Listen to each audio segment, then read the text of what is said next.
নমস্কার বন্ধুরা, আমার নতুন ব্লগে আপনাদের সবাইকে স্বাগত জানাই। আশা করছি সবাই ভালো আছেন, যে যেখানে আছেন। আমরাও শিলিগুড়ি শহরে খুব ভালো আছি। এখন বাজে 6টা 6 ভারতীয় সময়। আমার হাজব্যান্ড একটু আগেই বেরিয়ে গেলেন, তাও ধরুন মিনিট 20 আগে বেরিয়ে গেছেন সে কলেজে। তো তখন থেকে উঠে ঘুরঘুর ঘুরঘুর করছি, কি করব। দেখলাম যে অ্যাকোয়াগার্ডটা কালকে রাত্রে তো এমনিতেও ভর্তি করা হয়নি, আমার মনে ছিল, কিন্তু তাও মনে হলো যে রাত্রেবেলায় তো জলের কোনো প্রয়োজন নেই, সুতরাং ওটাকে ভর্তি করে রেখে ওজন বাড়িয়ে লাভ কি। সকালে যখন সে যাবে তার আগ দিয়েই ভর্তি করব, সেইটাই ভর্তি হচ্ছে। তো আমার শ্বশুরমশাই ওঠা হয়ে গেছে, তাকে চা, সমস্ত চা বিস্কুট আর কি এই সময়টাতে দেওয়া হয়ে গেছে।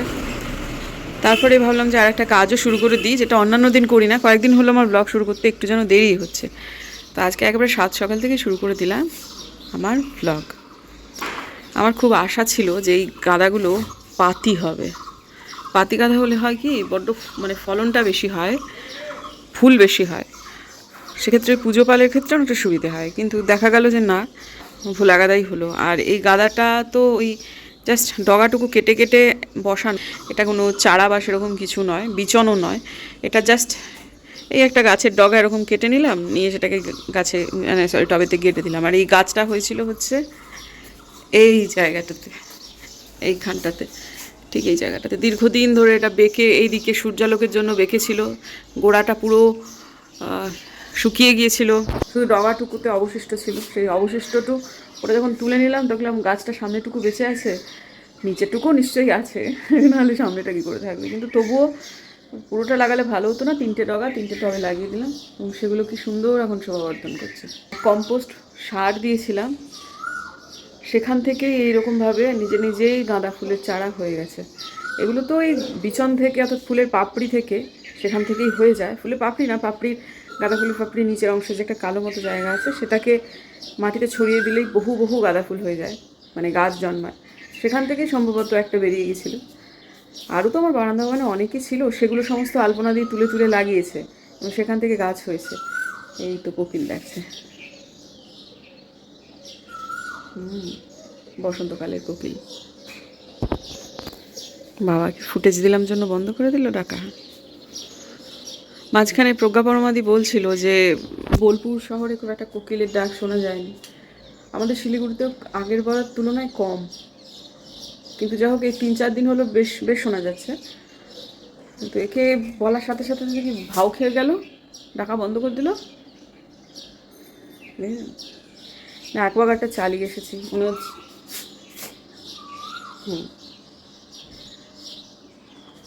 আবার ভাও খেয়ে গেছে। অ্যাকোয়াগার্ডটা চালিয়ে দিয়েছি, সেটা বন্ধ করি। আমার মেয়ে এখনও ঘুমাচ্ছে। আমার শ্বশুরমশাই চা খেয়ে, তার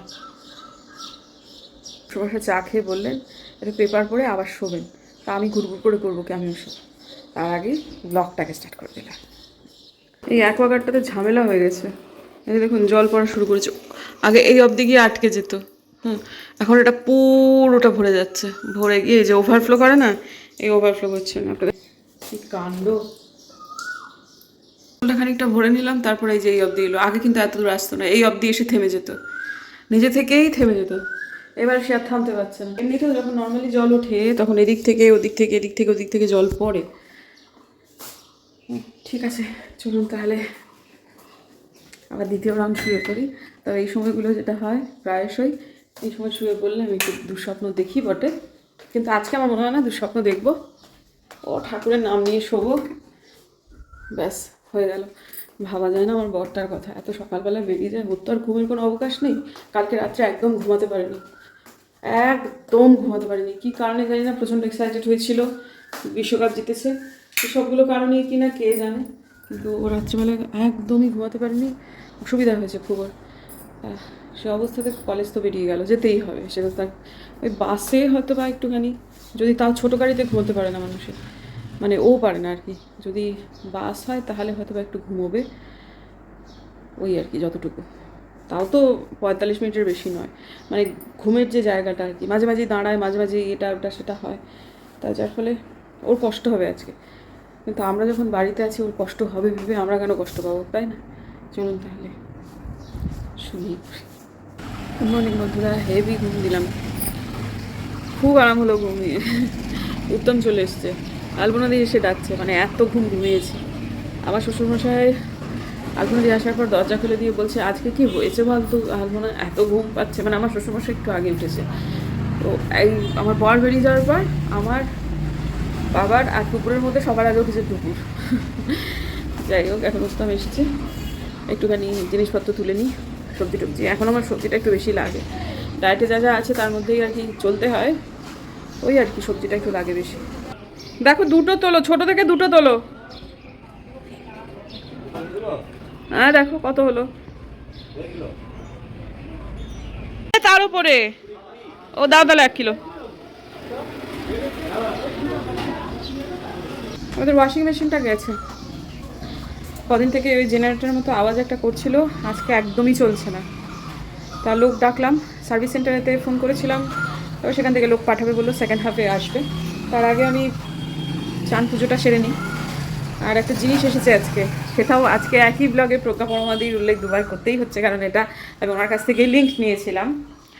আর সেটা হচ্ছে ওই, এই যে দাঁড়ান, এটা ভালো করে খুলে তবে দেখাচ্ছি। এই যে কীরমভাবে এসেছে দেখেছেন তো, এগুলো কিন্তু অ্যাকচুয়ালি টব। আমি এটা অর্ডার করেছিলাম অ্যামাজনে, আজকে দিয়ে গেছে। এটা বিশাল মানে বহরে বড় হয়, আর কাজ হয়ে গেলে এটার জায়গাটা খুব অল্প নেয় আর কি। 15x15 ইঞ্চির একটা গ্রো ব্যাগ, এটার মধ্যে বোধহয় একটা হোল রয়েছে, আমি দেখতে পাচ্ছি এখানে। তাহলে এই যে দেখতে পাচ্ছেন তো, এই যে এখানে একটা আছে, কিন্তু এর নিচেতে আরও কটা দিতে হবে। আপাতত আমার এইটাই প্রয়োজন আছে। আর কি বলুন তো, আমাকে এর থেকে বড় কিনলেও হতো, আমার বোগেনভিলার জন্য আপাতত আমার এটাই লাগবে। এর থেকে বড় দেওয়া যেত, 24 ইঞ্চিও করা যেত। 24 ইঞ্চি না বন্ধুরা, আমাদের তো এগুলো আমাকে আলপনা দিকে মেনটেন করতে হয়, তো মাটির এইসবগুলো খুব ওজন হয়, আমরা না পেরে উঠবো না। সেই জন্য আপাতত ওই 12 ইঞ্চির থেকে আমরা এই ইঞ্চিতে শিফট করছি আপাতত সেটাকে, মানে বোগেনভিলাকে। তো এখানে 6টা এসেছে। আমি এটার লিঙ্ক কিন্তু অবশ্যই দিয়ে দেবো, কারণ এগুলো খুব কাজের। দেখুন, একটা আমার হাতে রয়েছে, আর বাকি 5টা এরকমভাবে, আর একটাও আমাদের রাখতে হবে। সেটা হচ্ছে মানে 3টে ওপরে তো যাবেই, বোগেনভিলা তো আমার উপরে 3টে আছে, তাছাড়াও উপরে আর একটা লাগবে। সেটা হচ্ছে একটা লতা কলকের গাছে আলপনা দিয়ে একবার সর্বনাশের মাথায় বাড়ি করেছে, সেটাকে একটু চেঞ্জ করতে হবে। তাহলে উপরে 4টে চলে গেল, নিচে আবার ওই লতা কলকের ডাল ভেঙে আমার রসুন লতার গোড়ায় লাগিয়েছে। আলপনা দিক তো এরকমভাবে করা খুব ভালো ভালো মানে কাজের অভ্যাস আছে, সেটা আবার বেঁচে গেছে, ওটাকে ফেলে দিতে খারাপ লাগছে।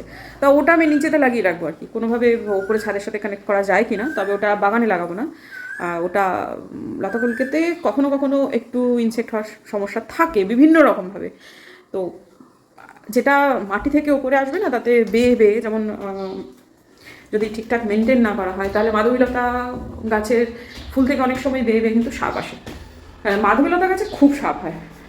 তো কাজেই যেটা মাটির সাথে সরাসরি সংযুক্ত নয়, অন্য কোথাও লতা যদি তুলে দিতে পারতাম তাহলে মাটিতে কেটে দেওয়া যেত, কিন্তু আমি চাইছি বাড়ির ওপরে সেটা আসুক, সেহেতু আমি ওটাকে এই গ্রো ব্যাগেই লাগাবো আর কি। তো আলপনাদির সাথে আমার খুব রাগারাগি হয়েছে আজকে, প্রচণ্ড পরিমাণে, প্রচণ্ড। সেটা হচ্ছে আলপনা দি এইখানে, এই যে এই গাছটা হচ্ছে লতা কলকে গাছ, বুঝতে পারছেন? এইটা খুব শখের আমার, লাল লতা কলকে গাছটা। সেটাকে যেটা করেছে, সেই জায়গায় সে এখানে লাগিয়ে দিয়েছে হচ্ছে ওই কী বলে এটাকে, বলুন না, অপরাজিতা। আর অপরাজিতাটা এমনভাবে ছেয়ে গেছে যে লতা কলকেটা প্রায় মৃতপ্রায় হয়ে গেছে, 1 নম্বর। 2 নম্বর কথা, এইটা হচ্ছে আমার আর একটা লতা কলকে, যেটা এত বছর বাগানে ছিল, সেটা এমন ছাঁটা ছেটেছে যে সেটা মরে গেছে গাছটা। এটা আর বাঁচবে না, এটা এই যে ফটাস ফটাস হয়ে গেছে। মানে বেশি বেশি বুদ্ধি হলে যা হয় আর কি, সব জায়গায় এটা ওটা ছড়িয়ে দিয়ে বসে থাকবে, যে এখানে ওখানে ছড়িয়ে দিয়েছে। এগুলো তো এখানে থেকে এখন ছোট্ট টব, অল্প জিনিস মানে সার তাতে দেওয়া আছে, সেখান থেকে গাছটা কতটা সুন্দর বেড়েছে। এটা হলুদ লতা কলকে, এটা আমাদের বাড়িতে সবসময় ছিল, কিন্তু আমার কাছে না লাল লতা কলকে ছিল না, আর আমার ওটা খুব পছন্দের। কত টব ছড়িয়ে ছিটিয়ে আছে, তার মধ্যে টবের মধ্যে ফেলবে না, ফেলবে এই সমস্ত জায়গাতে। হ্যাঁ, খুব মুশকিল হয়ে যায়। এই যে এটা মাধবীলতা, ফুলটা তো খুব সুন্দর দেখতে, এর মধ্যে ছিল হচ্ছে বা লাগিয়ে দিয়েছিল হচ্ছে উচ্ছে গাছ, ফুলে ফেপে বাড়ছিল। ঠিক আছে, উচ্ছে গাছ না হয় কিছুদিনের মধ্যে চলে যাবে, সেটা না হয় একটা কথা, কিন্তু এইখান থেকে এইটাতে আমার খুব রাগ হয়েছে আজকে। এই যেটাকে তুমি মেরেই ফেললে, গাছটাকে একদম মেরেই ফেলেছে। হ্যাঁ, আমার ভুল হয়েছে একদম, বুঝতেই পারছেন। ওর নাকি মনে হয়েছে যে গাছগুলো পাতাগুলো ভালো করে বাড়ছে না, হ্যাঁ একটু হলুদ হলুদ হয়ে গেছে, তাই কেটে দিই। শীতের সময় তো বাবা, এটা মাটির গাছ নয়, মাটিতে থাকলেও বাঁচতো না, এরকমভাবে কেটে দিলে। একটা দুটো পাতা তো রাখতে পারে, এমনিতেই গাছটা একতলা থেকে দোতলায় মানে দোতলা থেকে তিনতলায় এসেছিলো, তখন গাছটাকে নির্মম ছাটা ছাটা হয়েছিল। সেই সময়টা কী হয়েছে, গাছটা শখ পেয়েছে। আর এখনও দেখলে ভাবলে এই গাছটা এত বড় হয়েছিল, এইটুকুতে পুরোটা জুড়ে এসেছিলো, এই পর্যন্ত সব ছেয়ে গেছিলো। এটা এত ভালো গাছ ছিল। হ্যাঁ, ফুলটা ছোট হতো, পাতা বেশি হতো, কিন্তু কত ব্লগ আছে আমার এই গাছটায়। দেখুন দেখি কীরকম ছেটে ফেটে মেরে ফেলেছে গাছটাকে। আমার খুব খারাপ লেগেছে আজকে, একদম মরে গেছে গাছটা। বেশি বুদ্ধি থাকলে এই হয় আর কি, মানে অল্প বিদ্যা ভয়ঙ্করী তো এমনি এমনি বলে না, তার উপরে আবার এটা না না না না এটা না কাটা যাবে না, এত ফুল দিচ্ছে কি না অপরাজিতা গাছটা। আরে বাবা, এই গাছটা যে শেষ করে দিচ্ছে, পরে ফুল কনফিডেন্স আমি তোমার কাজ ঠিক করে দেবো। ঠিক করে দেবে কীভাবে তুমি বলো, তুমি কীভাবে ঠিক করবে, তখন আর কিছু বলতে পারবে না।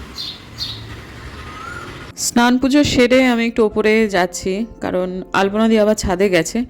এখন আমি আজকে আসলে গাছটাকে না আমি ওভাবে চলে যেতে দিতে পারি না বন্ধুরা। আমি জানি গাছটা মরে গেছে হয়তো, কিন্তু তবুও একবার দেখি যে শেকড়টা যদি বেঁচে থাকে তাহলে একটু কায়দা করে শেকড় থেকে অনেক সময় কিন্তু আবার গাছ হয় ভালোভাবে, সে ব্যবস্থা একটা করে দিই। এখানেও একটা তরমুজ গাছ হয়ে গেছে, আমি তরমুজ গাছটাকে অন্য জায়গায় সরাতে বললাম।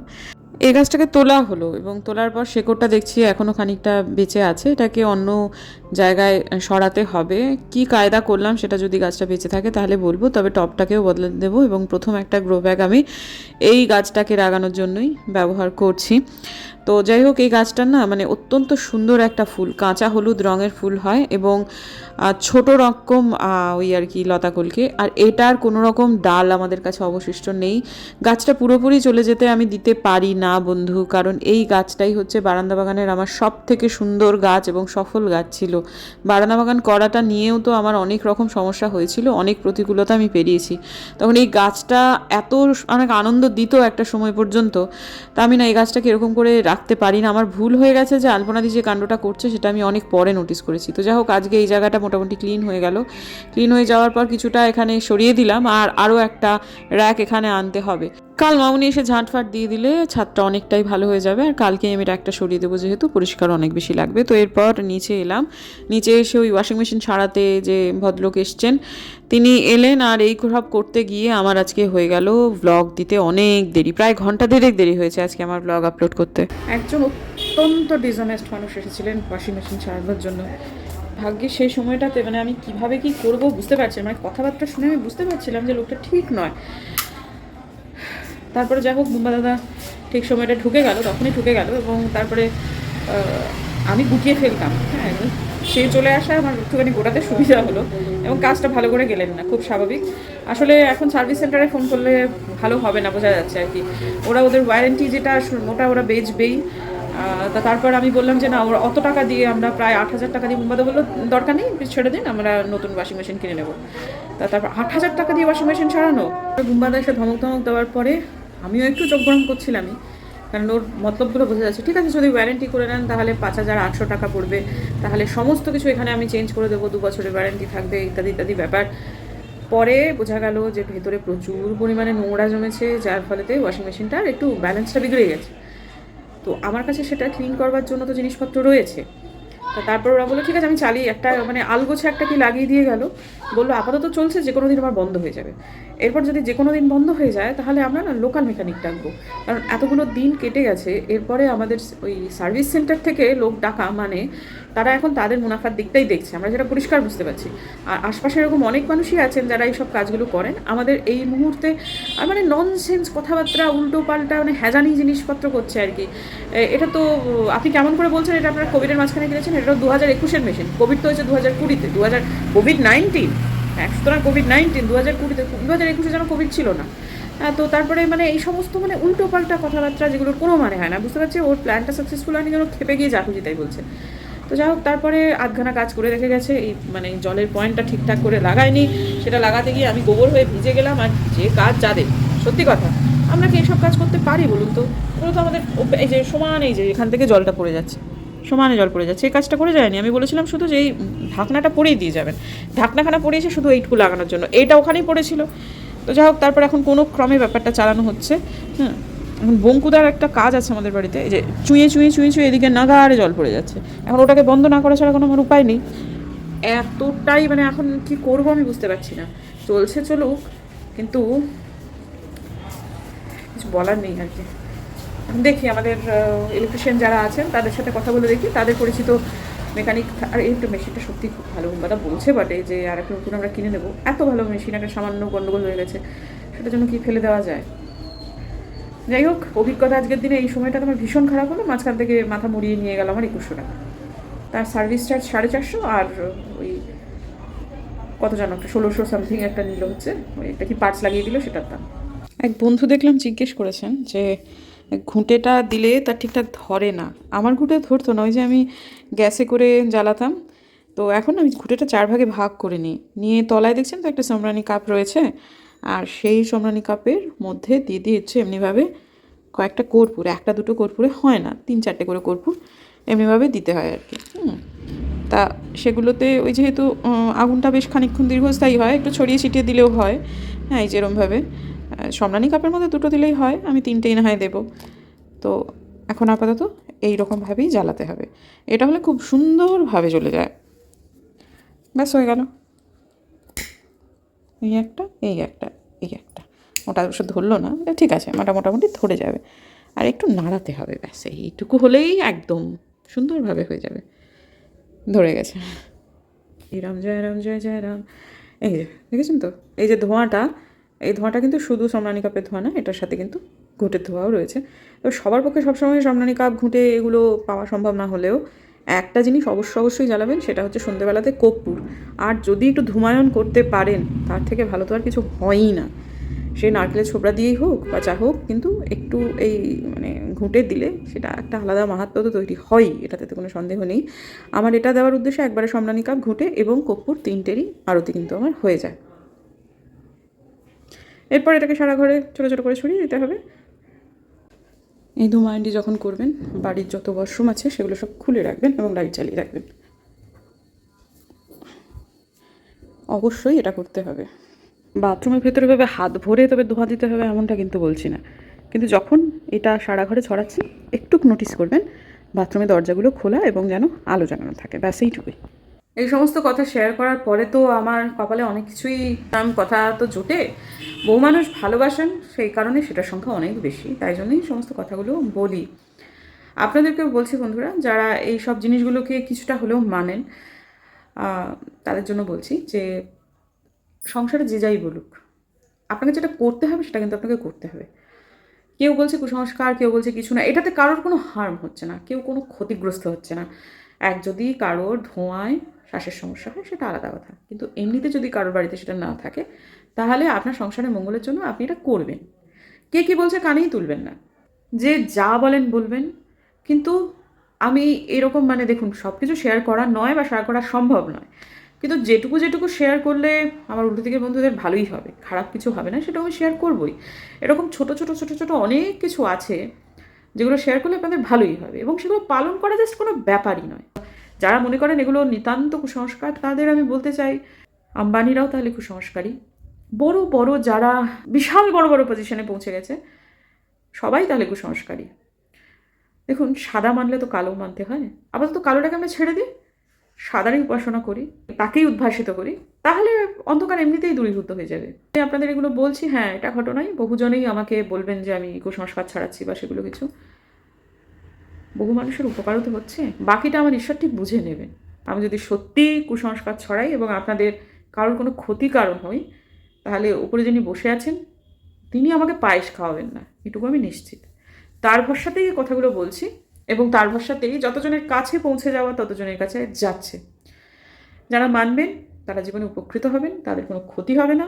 যারা মানবেন না তারাও জীবনে যেন ভালো থাকেন, সেই প্রার্থনা আমার ঈশ্বরের কাছে রইল। ঠিক আছে, দেখা হচ্ছে বরং কালকে একটা নতুন লাগে বন্ধুরা। যদি আমার ভিডিও ভালো লাগে তাহলে প্লিজ সাবস্ক্রাইব করবেন, অবশ্যই সমমনস্ক বন্ধুদের কাছে শেয়ার করবেন। আজকের দিনের জন্য বিদায় নিচ্ছি, দেখা হচ্ছে আগামীকাল, ততক্ষণের জন্য টাটা।